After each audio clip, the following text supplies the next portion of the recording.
की भूख नहीं है, लेकिन ये कुर्सी आप लोगों की है। इस कुर्सी में जो बैठा हुआ व्यक्ति वो आपका दर्द जानता है, आपकी पीड़ा जानता है, आपके हर प्रकार से उस दर्द को बांटने की कोशिश कर रहा है। आज मैं आपको बताना चाहता हूं, 40 साल से ऐसी व्यवस्था चलती आ रही है।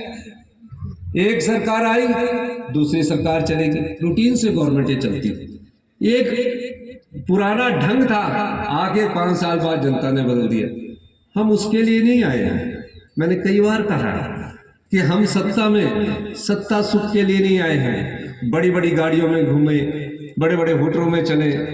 हम सत्ता में व्यवस्था परिवर्तन के लिए आए हैं, और ये व्यवस्था परिवर्तन के कारण ही है जो आज हमारी ईमानदारी और पारदर्शी सरकार को गिराने की जो लोग कोशिश कर रहे हैं, उनके आप बैकग्राउंड देखिए, पिछला इतिहास देखिए कि वो किस प्रकार धन बल के बलबूते पर राजनीति कर रहे हैं। और धन बल किसका?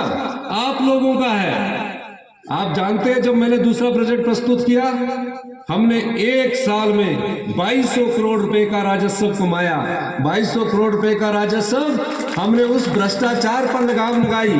उस भ्रष्टाचार में जो आपके पिछले दरवाजे से बाहर जा रहा था, मैंने उस दरवाजे को बंद किया। शराब के ठेकों की नीलामी होती थी, रिन्यू होता था। हर साल शराब के ठेके रिन्यू हो जाते थे, सिर्फ आय 10% बढ़ती थी, यानी कि 160 करोड़ रुपए।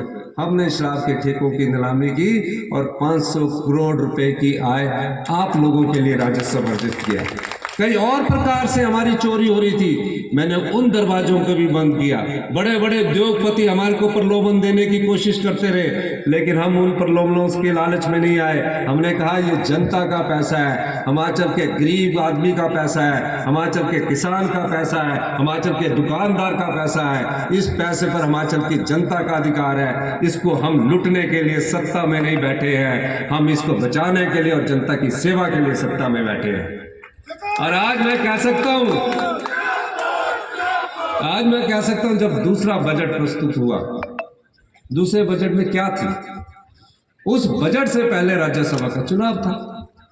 राज्यसभा के चुनाव में हमने कभी कल्पना भी नहीं की थी कि जिस हाथ के निशान पर वो लोग चुनकर आए हैं, जिस पार्टी को हम मां का दर्जा देते हैं, उस पार्टी को, उस मां को आप धोखा दे देंगे।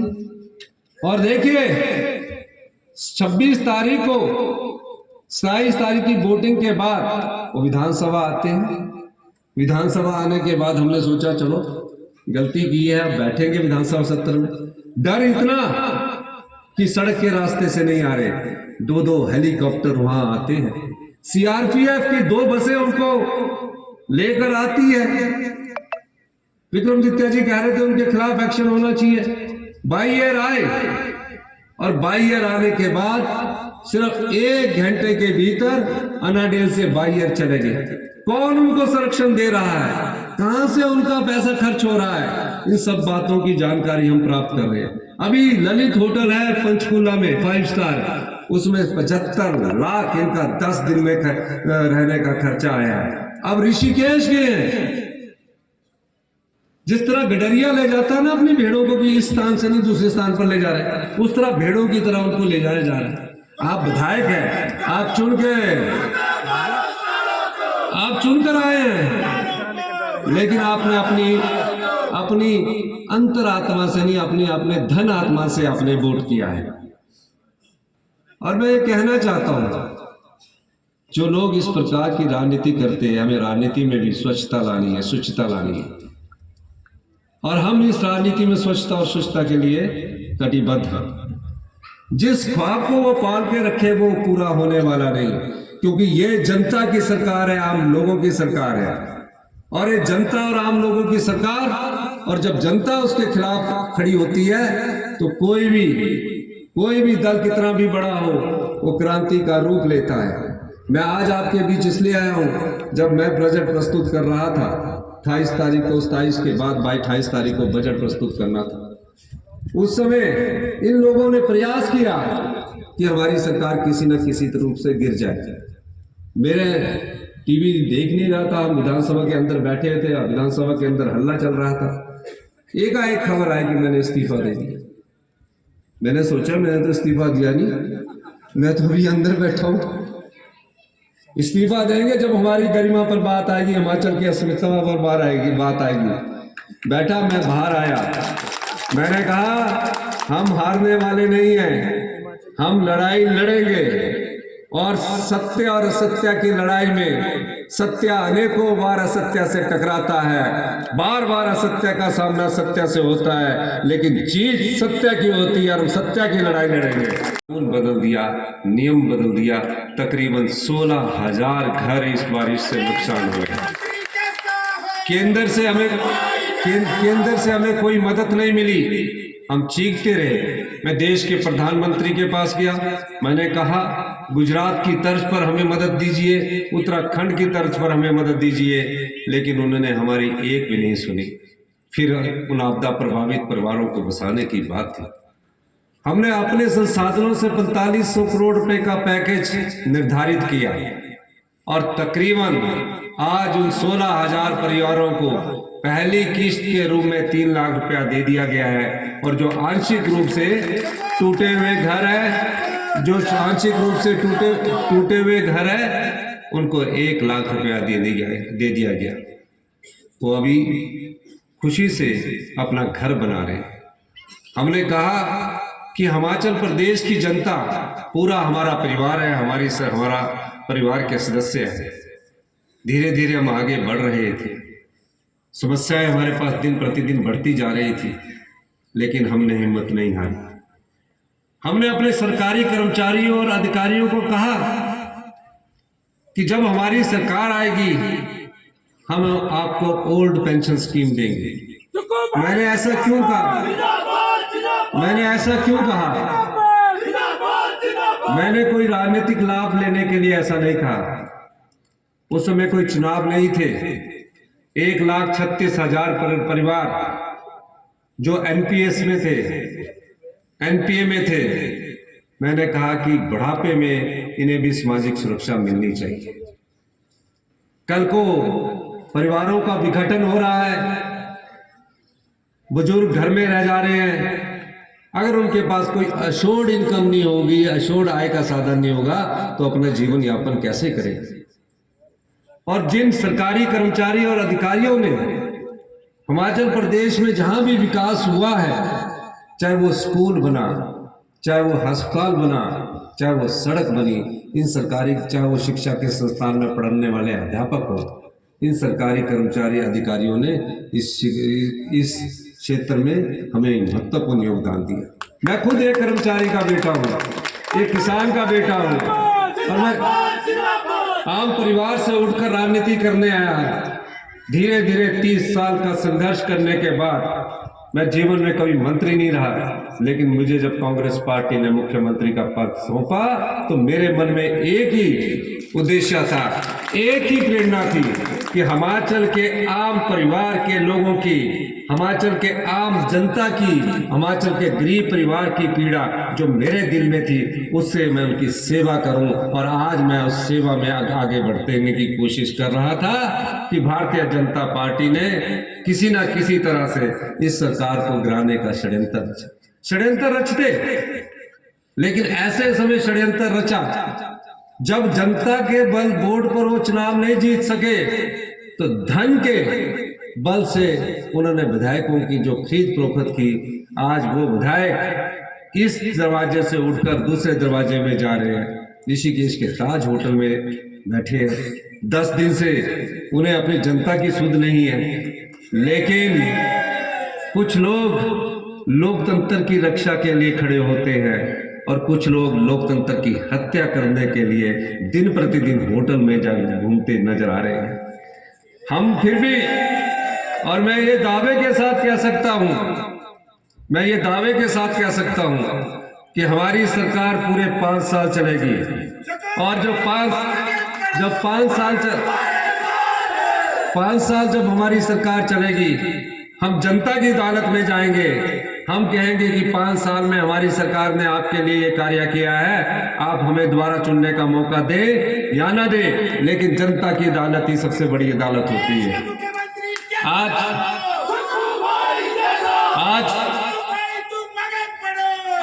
आज हम जब 14 महीने के अपने कार्यकाल का हिसाब देखते हैं तो मुझे बड़ी खुशी होती है, एक आत्मिक संतुष्टि भी मिलती है। कितने ऐसे गांव में बैठे हुए किसान हैं, 90% हमारी जनसंख्या गांव में रहती है। हम शहरों में अब रहने शुरू हुए, 90% अभी भी हम गांव में रहते हैं। और गांव में रहने वाले किसान के मन में क्या दर्द होता है, क्या पीड़ा होती है, मैं जानता हूं।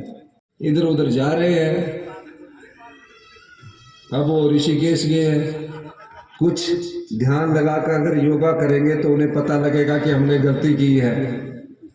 और जब गलती करता है उसे पता है कि किस प्रकार की गलती की है। हम यही कहना चाहते हैं कि जो अगला चुनाव होगा, जिसमें ये 6 लोग दोबारा चुनाव में जाएंगे, क्योंकि ये डिस्क्वालीफाई हो चुके हैं। अगर डिस्क्वालीफाई हो चुके हैं तो इनको दोबारा चुनाव जाएंगे तो इनके विधानसभा के क्षेत्र के लोग इनसे सवाल पूछेंगे कि 1.5 साल पहले हमने चुनकर भेजा था, आपने अपनी पार्टी के साथ क्यों गद्दारी की। ये लोग उस विधानसभा क्षेत्र के पूछेंगे। इन्हीं शब्दों के साथ जो हमारे धनीराम शांडिल जी ने कुछ मांगे रखी है, काफ़ी साल से यहाँ पार्किंग की समस्या है, पीछे जगह है, और हम इस पार्किंग की समस्या का समाधान भी करेंगे। और उसके लिए तकरीबन इसका काम शुरू हो जाए अगर फॉरेस्ट में मैं 10 करोड़ रुपए देने की घोषणा करता हूँ।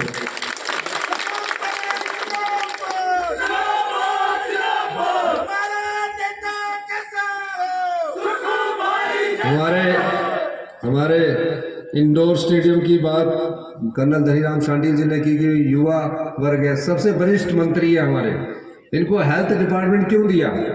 इसलिए दिया कि जिनकी हेल्थ इस उम्र तक अच्छी है वो हेल्थ डिपार्टमेंट अच्छा चलाएगा। तो ये बताएंगे कि मैं कैसे हेल्थ हमारी अच्छी है। इन्होंने युवाओं के बारे में सोचते रहते हैं कि हमारे यहाँ नशा है। कई बार मेरे पास आके विधानसभा में बात करते हैं कि हम मेरे को युवाओं के लिए एक इंडोर स्टेडियम बनाना चाहिए। इन्होंने जो कहा है उसके लिए भी मैं 10 करोड़ रुपए देने की घोषणा करता हूँ। बाकी जो इन्होंने कही है उसमें कई जगह डीपीआर बननी है, काफ़ी जगह बननी है, जो भी ये कहेंगे समय के अनुसार। जैसे और जेब भी चाहिए ना, तो जैसे ही जेब में पैसा आएगा और भी योजनाएं आपकी पूरी करेंगे। आपने हमारी बात सुनी, बहुत बहुत धन्यवाद। जय हिंद, जय भारत। अर्थव्यवस्था को हम पटड़ी पर लाएंगे, अपनी अर्थव्यवस्था को पटड़ी पर लाएंगे। भारतीय जनता पार्टी के नेताओं ने सरकार आंखें मूंद करके चलाई, हम आंखें खोलकर जो धन कमा रहे हैं और जनता के बीच बैठ रहे हैं। और 2032 तक आप गर्व महसूस करेंगे, आप गौरव महसूस करेंगे कि हम हिंदुस्तान के सबसे समृद्धशाली और अमीर राज्य बनेंगे। चुनौतियां आती है राजनीतिक जीवन में, इन चुनौतियों से हम घबराने वाले नहीं हैं। मेरे जीवन भर का संघर्ष तो चुनौतियों से भरा पड़ा है। मैं इन संघर्ष की तपिश से और चुनौतियों से कभी जीवन में घबराया नहीं है। और ये भी चुनौती है, हम 5 साल अपनी सरकार का कार्यकाल पूरा करेंगे, ये भी दावा है। और इसके अलावा मैं आपको कहना चाहता हूं, भारतीय जनता पार्टी ने 5 साल में चोर दरवाजे से भ्रष्टाचार करके सबऑर्डिनेट सिलेक्शन बोर्ड से भर्तियां की है, उनकी इंक्वायरी चल रही है। मुझे पता लगा, बेटे बेटियां मेरे पास आई, रात के 11 बजे मुझे मिली, मैं ऑफिस में था कि मैं 90% नंबर लेने के बाद भी सिलेक्ट नहीं हो पा रही हूँ। मेरा रिटर्न का इतना अच्छा टेस्ट हुआ कि मुझे रिटर्न में तो पास होना ही चाहिए था। मैंने फरवरी 2023 में इंक्वायरी उठाई, जाल बुना और पता लगा कि जो बेटियां और बेटे मेरे पास रात के 11 बजे आए थे, सच में उनके साथ धोखा हो रहा था। उन युवाओं के साथ जिन्होंने कड़ी मेहनत करके अपने पेपर पास करने की कोशिश की, उनके पेपर पास नहीं हो रहे थे। और जो 5 लाख रुपया बेचकर पेपर ले रहा था, जिसको का खा घा लिखना भी नहीं आता था, वो आदमी सिलेक्ट हो रहे थे। हमने उस भ्रष्टाचार पर लगाम लगाई। भारतीय जनता पार्टी के समय से गोरख धंधा चल रहा था, उन्होंने आंखें बंद करके रखी और हमने उस भ्रष्टाचार के सबऑर्डिनेट सिलेक्शन बोर्ड को भंग किया, ताकि जो गरीब माँ बाप का योग्य बच्चा है वो उसमें सरकारी नौकरी में आ सके। सही नीतियों को आगे बढ़ा रहे हैं। कुछ लोगों को ये नहीं, कुछ लोगों को ये नीतियां पसंद नहीं आए। कुछ खनन माफिया राजनीतिक दरवाजे से एमएलए बन गए। जब आपदा आई तो मैंने खनन पर प्रहार किया, 100 करोड़ का घोटाला हमारे सामने आया, और आज जो विधायक बनकर गए हैं वो बड़े बड़े खनन माफिया हैं। हम कहना चाहते हैं ये जो खनिज है, ये जो खनन है, इस पर भी आपका अधिकार है। ये अधिकार आप लोगों को मिलना चाहिए, और हमने उस अधिकार को लोगों में बांटने का काम करना है, ना कि अपनी झोलियां भरने का काम करना है।